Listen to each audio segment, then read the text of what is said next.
Good morning everyone, welcome back to new blog. तुम्हाला दिसतच असेल की आम्ही रेडी होऊन निघालेलो आहोत.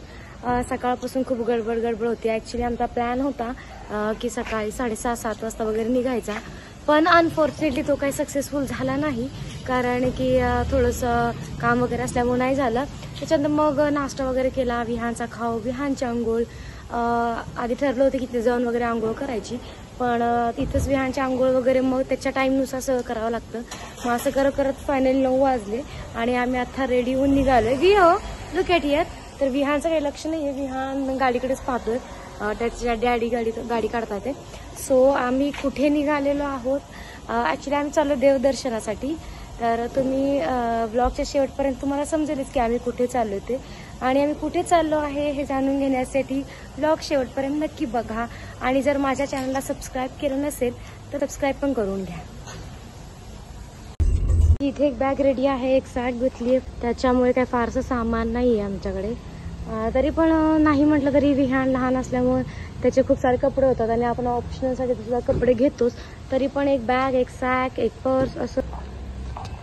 विहानचा खाऊ, विहानला खाऊमध्ये काय काय घेतलं तर लास्ट टाइम जसं घेतलं होतं तसं विहानला खाऊमध्ये नाचणी, गूळ, ओट्स, ते विकाचं आपलं रेडीमेड सेरलॅक पण घ्यायचं आहे.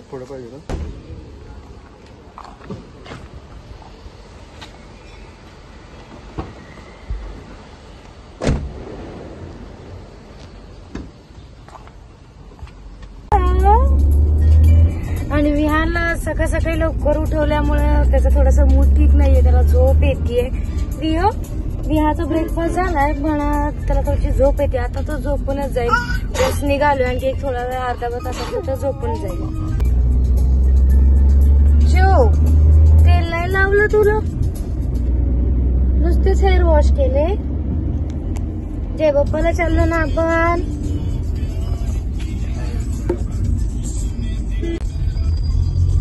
विहान काय मस्ती चालू आहे बाळा तुझी,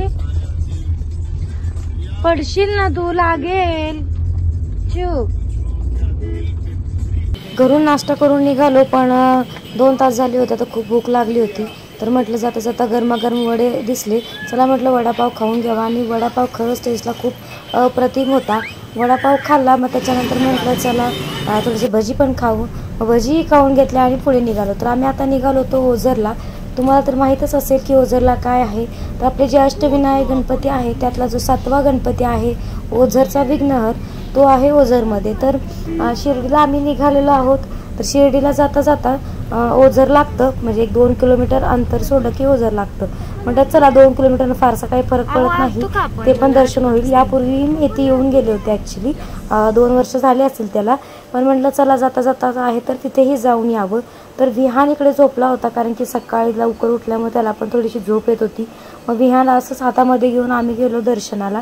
तर इथे आपले जे अष्टविनायक गणपती आहेत त्याचं दर्शन, त्याचा क्रम कसा आहे ते या मॅपमध्ये दाखवलं होतं. म्हणजे ओझरमध्ये त्यांनी असा एक मोठा मॅप बनवला होता आणि त्याच्यावरती आपले जे अष्टविनायक गणपती आहेत ते कोणत्या डिरेक्शनला आहे ते दाखवलं होतं.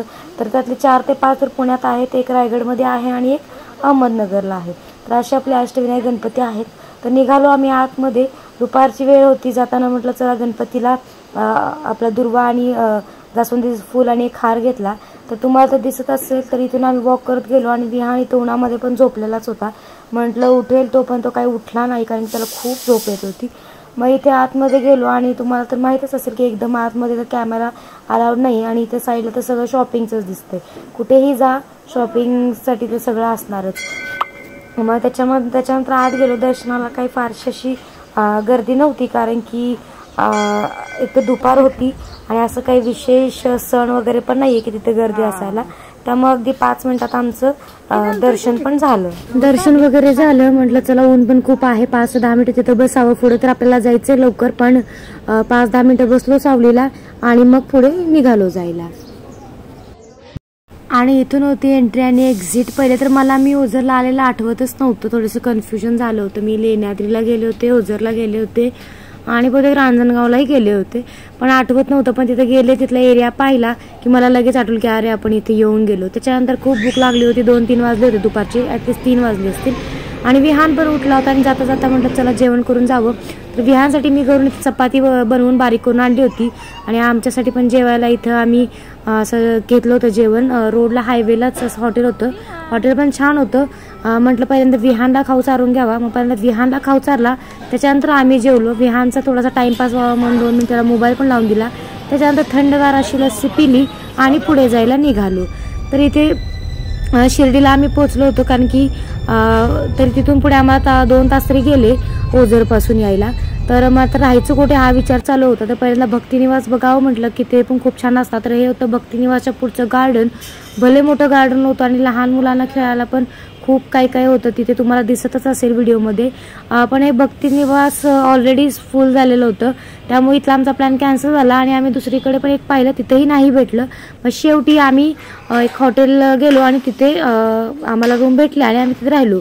त्याच्यानंतर म्हटलं 8 वाजताचा आमचा दर्शनाचा पास होता, म्हटलं चला जावं आवरून. तर आम्ही साडी वगैरे अशी वेअर केली होती, कारण म्हटलं देवाला आलो एवढ्या लांबून, थोडंसं ट्रॅडिशनल वेअर करावं.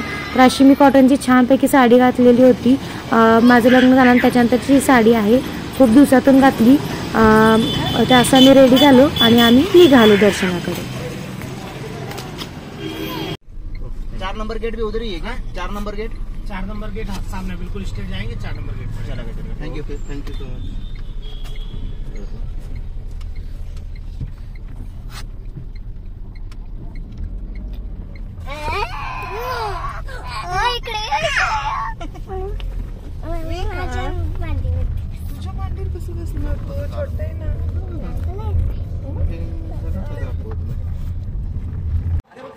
आणि त्याच्यानंतर आम्ही गाडी थोडीशी मंदिरापासून लांबच पार्क केली होती आणि तिथून आम्ही वॉक करत निघालो. मंदिर अगदी जवळ होतं, पण खूप मोठा एरिया आहे. फार कन्फ्युजिंग होतं ते.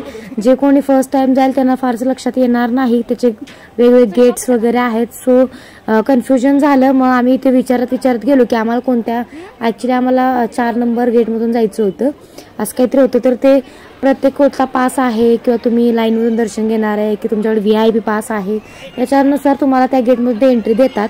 मग त्याच्यामुळे आम्ही असं विचारत निघालो मंदिराकडे जायला आणि फायनली एकाने आम्हाला सांगितलं, सो आमच्या लक्षात आलं आणि आम्ही मग निघालो आमचं. तर जाताना तुम्ही पाहिलंच असेल तर इथं सगळं असं चमचमत होतं, एकदम लखलखी दुनिया वाटत होती. खूप सारे शॉप्स होते आणि असं वाटत होतं हे घेऊ का ते घेऊ, पण घेतलं तर काहीच नाही. म्हटलं आपण देवाला आलो आणि हे तर काय जाईल तिकडे असतंच, तर घ्यायचं काय नाही. फायनली आम्हाला मंदिराचा रस्ता सापडला आणि आम्ही निघालो. गर्दी तर तशी होतीच तिथं, कारण की तुम्हाला मी जसं म्हणलं की भक्तिनिवास दोन्ही तिन्ही सगळे फुल होते, त्याच्यावरूनच अंदाज आला होता की खूप सारे लोक आलेले आहेत दर्शनाला आणि गर्दीही राहणारच.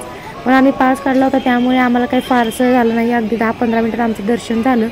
आणि त्याच्यात तुम्हाला माहीत असेल की मंदिराचा एरिया खूप मोठा आहे, पण तुम्हाला जिथे आपण चप्पल वगैरे बाहेर काढतो तिथेच तुम्हाला मोबाईल्स वगैरे ठेवावं लागतात. तुम्हाला आतमध्ये मोबाईल अलाउड नाही आहे. सो तुम्हाला आतलं तर आता व्हिडिओमध्ये काही बघायला भेटणार नाही, बाहेरचंच फक्त मी तुम्हाला दाखवेल की कसं आहे. पहिला मलाही वाटलं नव्हतं की हे एवढं फारसं मोठं असेल, पण मी जे एक्सपेक्ट केलं होतं त्याच्यापेक्षा सुद्धा जास्त मोठं आहे. त्याच्यानंतर आम्ही चप्पल वगैरे काढले, मोबाईल वगैरे तिथे सबमिट केले आणि आतमध्ये गेलो.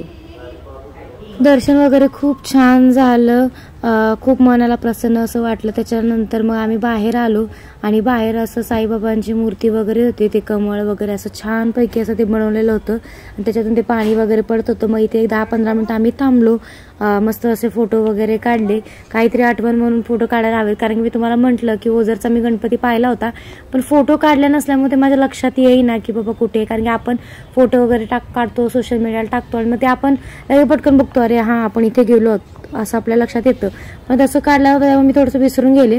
त्याच्यानंतर माझ्या लक्षात आलं, त्यामुळे कुठेही असं गेलं तर एखादा दुसरा तरी फोटो काढायलाच हवा, त्याच्यामुळे ते आपली आठवण तरी राहते तिथं. मग हे आम्ही असं इथून तुम्हाला दिसत असेल की किती छान ते केलेलं आहे, साईबाबांची मूर्ती, त्याच्यातून ते पाणी वगैरे खाली पडतं आहे. तर हे सगळं आम्ही बघितलं. त्याच्यानंतर आम्ही असं ठरवलं होतं की प्रसाद घ्यायचा देवाचा म्हणून, पण प्रसादासाठी खूप लांब जावं लागलं. लिटरली आम्हाला 1.5 किलोमीटरपेक्षा जास्त वॉक करत जावं लागलं. आम्हाला आधी वाटत होतं ते जवळच असेल, पण खूप लांब होतं. पण फायनली आम्ही गेलो, पण प्रसाद काही विहान व्यवस्थित खाऊ दिला नाही.